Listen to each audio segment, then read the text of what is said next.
exam in the lockdown browser and so forth. I have a question about lockdown browser. Sure. Yes, Hi. Can we have headphones in when we take it? Because I live with a lot of roommates. Yes. Okay. Okay, cool. I never knew, so thank you. Probably many would say no, in case somebody was feeding you answers, but I just say yes. You're in an ethics class. Hopefully you're not cheating in your ethics class. Yeah, thank you. Any other general questions? So nice to see so many faces. And especially now that I've graded your homework, one of you that I didn't have before. And anyone else that wants to come on and put their face there. Let's see, we're at 28. I have a question. Are you gonna kind of go over the homework a little bit? Yes, I have a sheet here called Trends in CBA 400 Dairy Homework. General things that I noticed. Would you like to start with that? Yeah. Okay. All right. In the interest of time then, let's begin. Here are some things that I noticed that I would expect you to do on the exam. Now, one thing that I'll say to you all, are you doing an S in CIMAC on the midterm? No. No. Okay. Why? Because number one, I feel that most of you understand stakeholders pretty well. It takes a lot of time to write out why the stakeholders are indeed stakeholders, and we have limited time. So you're going to do a CIMAC, but you're going to start with I, and I put that in the instructions to the midterm. Okay, so make sure you read carefully the instructions. All right, in regard to trends in the homework, after the cost benefit, and remember, you can list the cost benefit, but then you need some, where'd you go? Oh, I don't know what I did. I didn't touch anything. You need some indication why those are the costs and benefits. All right, like for example, in the dairy case, right? Even though he thought when he made the decision that there was a benefit that would be saving the money and the time on training and safety equipment, it ended up being that there were huge costs. He lost the dairy farm, there were fines, he had to pay for a criminal defense attorney. It took years of his life, right? And so all for the benefits of what I think some trainer that testified at the trial indicated might be a couple of $100 at most. So, you know, that's the kind, make sure you indicate, you know, all of the costs.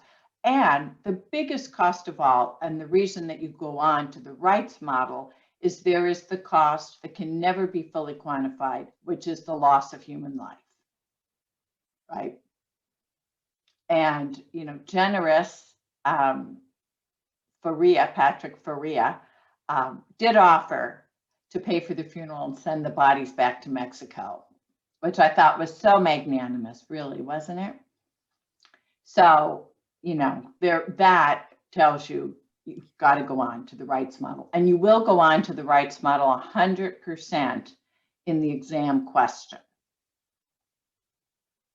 Okay. All right, what else did I notice?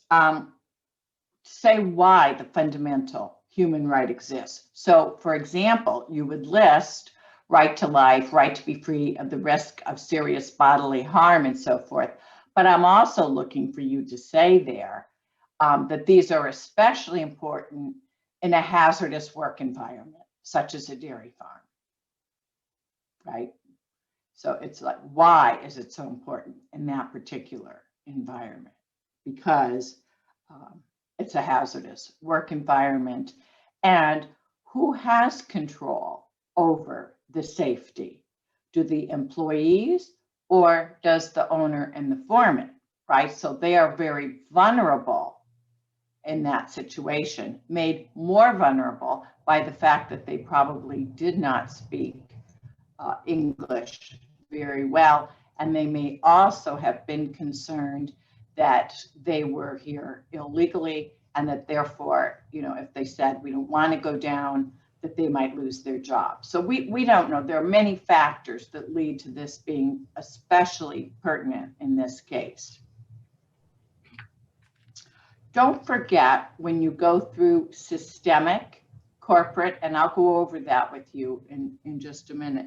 Don't forget in corporate to always talk about, usually a lot of it comes down to, of course, corporate culture, but also that corporate culture puts profits, in this instance, over human lives and safety. The, what did they say? The dairy farm was making a month, $85,000. Many of you did a good job of pointing that out. And with $85,000 a month, they couldn't afford better safety equipment than a rope. I mean, when you look at the balance there, it seems almost ridiculous in hindsight that they would be so careless. Don't forget to talk about, and I think I've put that in one of the questions, causation. Okay. And in causation in the dairy farm, and a number of you got into this, would be the difference between civil and criminal liability, which is one of the topics that we discussed.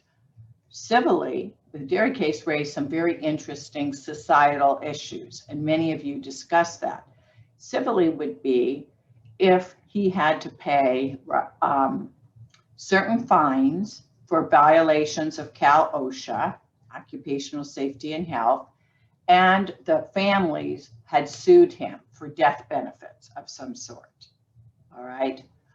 But in this instance, we also added criminal, and that was the whole point.